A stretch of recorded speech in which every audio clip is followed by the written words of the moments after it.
My ex stole my dream job, so I got hired at their rival company. What I did next was pure genius. Have you ever been betrayed by someone you trusted the most? Imagine working your whole life for something, only to have it ripped away at the last second by the person you loved. That's exactly what happened to me when my ex stole the job I'd been dreaming about for years. At first I was crushed, but then an unexpected opportunity came knocking, at their rival company no less. What I did next? Well, let's just say it wasn't just about getting even, it was about winning. Before we jump into today's video, I need your help. We've noticed the channel is losing some traction, and subscribing is one of the best ways you can support us. It's quick, free, and it helps us keep bringing you awesome content. Your support means the world. Let's keep this channel growing together. Thanks so much. Now let's start the video. It all started about 3 years ago. Back then I was in a relationship with someone I thought I'd spend the rest of my life with. Let's call them Alex. We met in college while studying the same major, and we were both obsessed with breaking into the same industry. We'd stay up late talking about our career goals, sharing tips, and cheering each other on. I genuinely believed we were a team, partners in every sense of the word. After graduation, we both agreed to apply for the same entry-level position at a dream company we'd both idolized since freshman year. It wasn't just any company. It was the place to be in our field. Landing a job there was like winning the lottery. The problem? They only had one opening. It should have been awkward, right? Competing against each other like that. But Alex convinced me that it wasn't a big deal. No matter what, we'll support each other, they said. If one of us gets it, the other will eventually find something even better. I believed them. Fast forward to the interview process, and everything seemed fine, at first. We practiced together, critiqued each other's resumes, and even did mock interviews to help each other prepare. It felt like we were a team, working together even though we were technically competing. I didn't think twice about sharing my strategies or the kinds of things I planned to emphasize in my interview. Why would I? I trusted Alex completely. But when the day of the final interview arrived, Alex acted weird, distant almost. They didn't wish me luck like they usually did, and when I asked how their interview went, they brushed me off with a vague, "It was fine." I figured they were just stressed. I mean, it was a high-stakes situation for both of us. What I didn't know was that this was the beginning of a betrayal that would change everything. A week later, the company emailed me. My hands were shaking as I opened it because I was so sure this was it. The moment all my hard work paid off.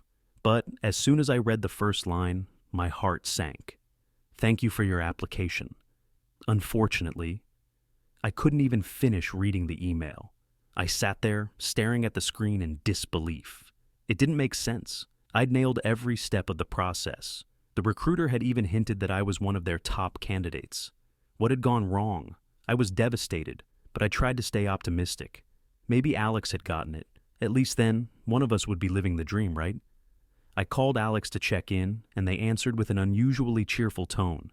"Hey, guess what? I got the job." For a second, I was genuinely happy for them.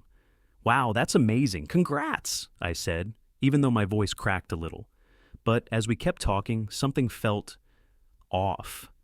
Alex was being weirdly smug about it, like they were trying to rub it in. Then they slipped up. "I guess all that practice paid off, huh?" they said with a laugh. "Especially the way you coached me on how to answer that question about leadership. That one really impressed them." I froze. The leadership question? That had been my secret weapon, the one thing I was counting on to set me apart. I had shared it with Alex during one of our practice sessions, thinking I was helping them, not handing them my golden ticket. That's when it hit me. Alex had used everything I'd told them to outshine me in the interview. They hadn't just competed against me, they'd stolen my strategies, my ideas, and my edge. I felt a mix of anger, betrayal, and humiliation. How could they do this to me, after everything we'd been through together? But Alex didn't seem to care. They just kept talking about how excited they were to start their dream job. That night, I couldn't sleep. All I could think about was how much I'd sacrificed, how hard I'd worked, and how it had all been for nothing. Alex had taken my dream and turned it into their reality. And the worst part? They didn't even seem to feel bad about it. The days that followed were some of the hardest I'd ever experienced. Everywhere I turned, there were reminders of what I'd lost, and who I'd lost it to. Social media made it worse. Alex had started posting updates about their new job, complete with captions like, "Dreams do come true," and "Hard work pays off." Every post felt like a punch to the gut. I wanted to confront them, to scream and ask how they could betray me like this. But I didn't. I told myself it wouldn't change anything, and honestly, I didn't want to give them the satisfaction of knowing how much they had hurt me. So I kept my distance. But staying silent didn't make the pain go away. Every time I thought about Alex sitting in the office that should have been mine, I felt sick. The bitterness started eating away at me, and for a while, I felt completely lost. To make things worse, I was stuck at a mediocre job I'd taken as a backup plan. It wasn't even in the same league as my dream job. My coworkers were fine, the pay was okay, but I wasn't passionate about the work. I felt like I was just going through the motions while Alex got to live the life I'd spent years working toward. I couldn't stop replaying everything in my head. How could I have been so naive? How did I not see it coming? The betrayal felt personal, but what hurt even more was the realization that I'd handed Alex the tools they needed to beat me. I'd trusted them, and they'd used that trust to climb over me. For months, I stayed in that dark place. I stopped reaching out to friends, avoided networking events, and even considered switching career paths altogether. It felt like Alex had not only stolen my dream job, but also my confidence and sense of direction. But then, one random Thursday evening, something happened that changed everything. I was scrolling through job boards, not because I was seriously looking, but because I wanted to remind myself that opportunities still existed. That's when I saw it. A rival company, the biggest competitor to Alex's new employer, was hiring, and not just for any position. They were looking for someone with my exact skills and experience. At first, I hesitated. Did I really want to go through all of this again? What if I got my hopes up, only to be crushed a second time? But then, a different thought crossed my mind. What if this was my chance to turn the tables? Something inside me ignited. For the first time in months, I felt like I had a purpose again. This wasn't just about getting a better job. It was about reclaiming my dignity, proving to myself, and maybe to Alex, that I wasn't someone to be underestimated or stepped on. The position was a stretch, more senior than my current role and definitely more demanding. But I wasn't going to let that scare me. If anything, it fueled my determination. I spent the next week tailoring my resume, obsessively researching the company, and preparing for the interview like my life depended on it. But here's the thing. I didn't tell anyone about it. Not my friends, not my family, and definitely not Alex. I didn't want to jinx it, and frankly, I didn't want anyone's pity if it didn't work out. This was my fight, and I was going to face it alone. The interview process was intense, but I brought my A game. I walked into every meeting with confidence, armed with strategies and insights I'd developed over the years. I didn't just want to impress them, I wanted to leave no doubt that I was the best candidate for the job. A week after my final interview, I got the call. When the recruiter said the words, "We'd like to offer you the position," I almost didn't believe them. I had to ask them to repeat it just to make sure I wasn't imagining things. I was officially hired at Alex's rival company, and not just for any role. It was a high-impact position where I'd have the chance to make real changes that could directly affect Alex's company. For the first time in what felt like forever, I felt a spark of excitement. This wasn't just a new job. It was an opportunity to prove my worth and maybe, just maybe, outshine the person who had betrayed me. But I didn't want to just coast by. If I was going to do this, I was going to do it right. Starting the new job was both exhilarating and terrifying. From day one, it was clear that this company was on a whole different level than anything I'd experienced before. The pace was faster, the stakes were higher, and the expectations were through the roof. But instead of feeling overwhelmed, I felt alive. I threw myself into my work, determined to prove that I belonged there. Late nights, early mornings, endless brainstorming sessions. I embraced it all. I wasn't just trying to keep up. I wanted to stand out. It didn't take long for me to notice something interesting. This company wasn't just a rival to Alex's. They were actively trying to one-up them in every possible way. Every project, every campaign, every strategy seemed designed to outshine their competition. And guess what? Alex's company was mentioned in almost every team meeting. I started to see opportunities everywhere. Since I knew Alex's company so well, thanks to all those years of obsessing over it in college, I had insights that no one else on my team did. I knew their strengths, their weaknesses, and even their corporate culture. I became the go-to person for anything related to our biggest competitor. My bosses loved it. "You've got an insider's perspective," one of them said with a grin during a strategy session. Little did they know just how insider my knowledge actually was. One day, I found myself in a meeting discussing a new product launch. It was clear that the goal was to crush Alex's company's similar product, which had been their flagship success for years. As I listened to the ideas being tossed around, I had a realization. This was my chance. I pitched a bold idea, one that leveraged everything I knew about Alex's company and their weaknesses. It was risky, ambitious, and completely outside the box. The room went quiet for a moment after I finished speaking, and then my boss said, "That's brilliant, let's do it." The project became my baby. I poured everything I had into it, working around the clock to make sure it was perfect. My team rallied behind me, and for the first time, I felt like I was really making an impact. But as we got closer to the launch, I couldn't stop thinking about Alex. They had no idea what was coming, and a small, petty part of me couldn't wait to see their reaction. The day of the product launch finally arrived, and the energy in the office was electric. Months of hard work had led to this moment, and I was equal parts nervous and excited. Our campaign wasn't just about introducing a new product, it was about making a statement. We were aiming straight at Alex's company's crown jewel, and I knew this was going to shake things up. When the campaign went live, the response was immediate. Social media was buzzing, industry blogs were writing about it, and our phones were ringing off the hook.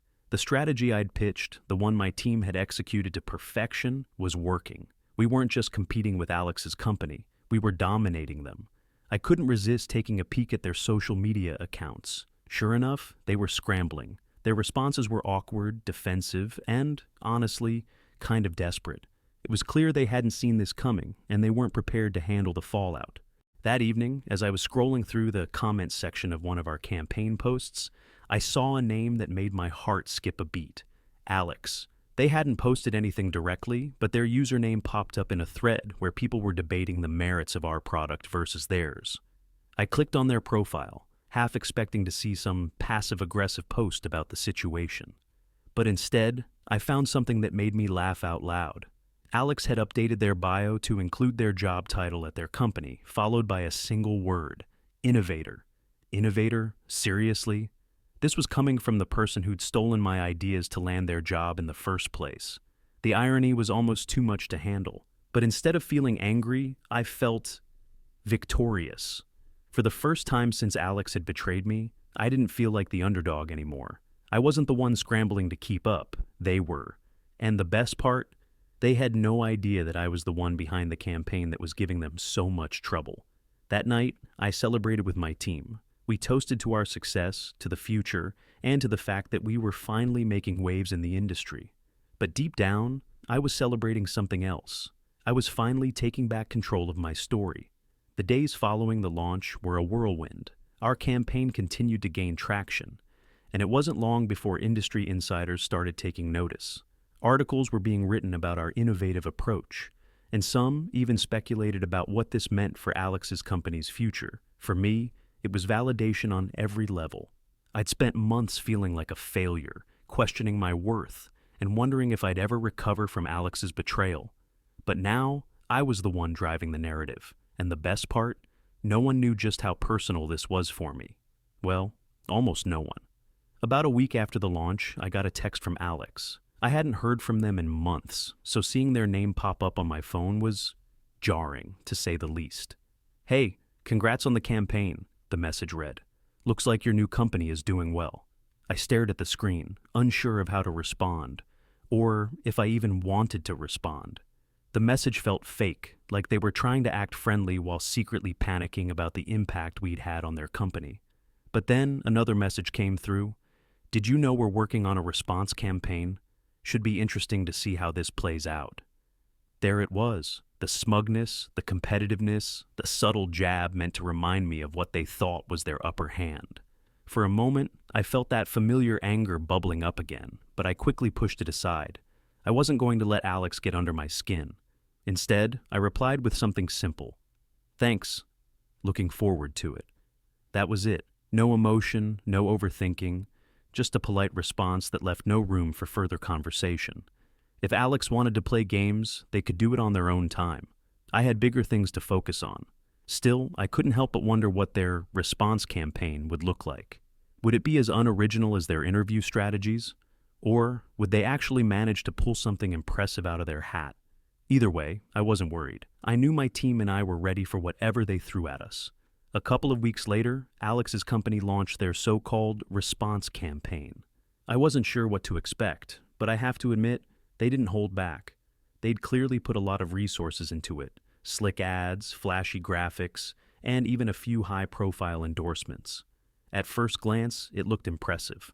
But as I dug deeper, I realized something. Their campaign lacked substance. It was all style and no strategy.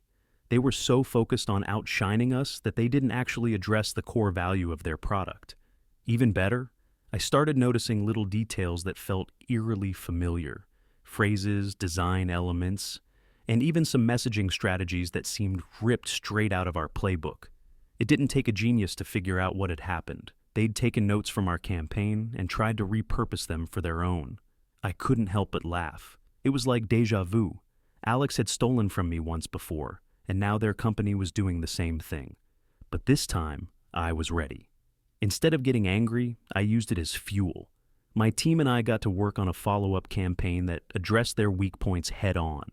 We focused on the things they'd ignored: authenticity, real customer testimonials, and the kind of value that couldn't be faked. The best part?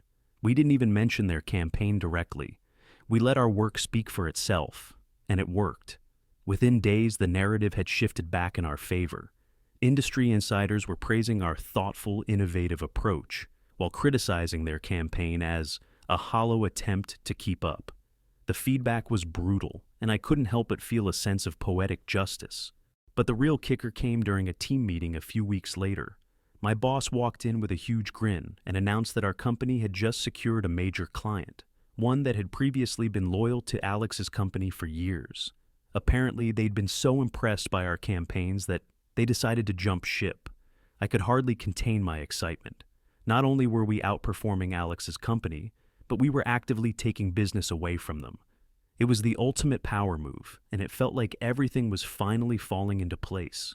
Just when I thought things couldn't get any better, something happened that completely blindsided me. I was sitting at my desk, wrapping up some emails, when I got a LinkedIn message notification. Curious, I opened it and froze. It was from Alex. "Hey, hope you're doing well.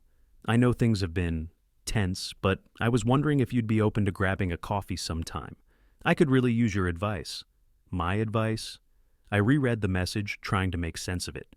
This was the same person who had taken my dream job, the same person whose company was now floundering because of the campaigns I'd led. And now they wanted my advice. At first I felt a surge of satisfaction. It was almost laughable. Alex, who had once betrayed me, now coming to me for help. But as I sat there staring at the message, I started to feel something else. Curiosity. What could they possibly want to talk about? Were they trying to play some kind of game? Or were they genuinely reaching out because they needed help? After a few minutes of debating, I decided to respond. I kept it short and neutral. "Sure, I'm free later this week. Let me know what works for you." When we met for coffee a few days later, I wasn't sure what to expect. Alex looked different, more stressed, less confident. It was clear that the pressure of their job was starting to get to them. They didn't waste any time getting to the point. "Look, I'll be honest," they said, stirring their coffee nervously. "Things aren't going great at work. The higher-ups are breathing down my neck, and I feel like I'm drowning. I don't know who else to turn to." I leaned back in my chair, watching them closely. "Why me?" I asked. Alex hesitated, then sighed. "Because you're the only person who really understands this industry, and because I trust you." I almost laughed out loud at the irony of that statement. Trust, coming from Alex? But instead of saying what I really wanted to, I just nodded and listened as they vented about their struggles. It was strange, sitting across from the person who had once caused me so much pain and realizing that they were now the one who needed help. As Alex kept talking, I couldn't help but feel a mix of emotions. Part of me wanted to revel in their struggles, to remind them of how they'd stepped on me to get where they were. But another part of me, one I wasn't expecting, felt something closer to pity. Their confidence was gone, replaced by a nervous energy that screamed insecurity. The person sitting across from me wasn't the same Alex who had stolen my dream job. They were a shadow of that person, weighed down by stress and self-doubt. They talked about how the company was struggling to keep up with competitors, us, obviously, and how their team was in disarray. Apparently, the success they'd once been so proud of had turned into a constant fight to stay relevant. "I feel like I'm failing," Alex admitted, their voice barely above a whisper, "and I don't know how to fix it." For a moment, I just sat there, unsure of how to respond. The part of me that had spent months nursing my wounds wanted to say something cutting, something that would make them feel as small as they'd made me feel. But instead, I surprised myself. "You'll figure it out," I said. "You're good at what you do. Just try to focus on the things that actually matter. The rest will follow." Alex looked at me, surprised. "You really think so?" I nodded. "Yeah, but you might want to think about how you treat the people around you. Trust is a two-way street." They seemed to take that in, and for a moment, there was a flicker of something that almost looked like regret in their eyes. "Thanks," they said quietly. "I really mean it." When we parted ways, I couldn't help but feel a strange sense of closure. I'd spent so long resenting Alex, but now I realized that they weren't some unstoppable force. They were just a person, flawed, struggling, and trying to figure things out, just like the rest of us. As I walked away, I felt lighter than I had in years. I didn't need revenge or validation anymore. I had my career, my confidence, and a sense of purpose that no one could take away from me. And that was enough.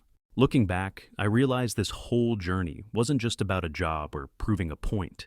It was about rediscovering my own strength. Alex's betrayal felt like the end of the world at the time, but it pushed me to grow in ways I never imagined. I learned to channel my anger into ambition, to rise above pettiness, and to focus on what really matters, building something meaningful for myself. It's funny how life works. Sometimes the people who hurt us the most end up teaching us the most valuable lessons, not because they want to, but because we refuse to let them define our story. If you've ever been betrayed by someone you trusted, I know how hard it is to let go of the resentment, but trust me, holding on to it only keeps you stuck. The best revenge isn't getting even, it's moving forward, living your life, and proving to yourself that you're stronger than whatever knocked you down. So, what's your story? Have you ever had someone betray you, only for it to push you towards something even greater? Share your thoughts in the comments. I'd love to hear how you turn things around. And hey, if you enjoyed this story, don't forget to hit that like button and subscribe for more real-life stories about growth, resilience, and a little bit of drama. Thanks for watching, and I'll see you in the next one.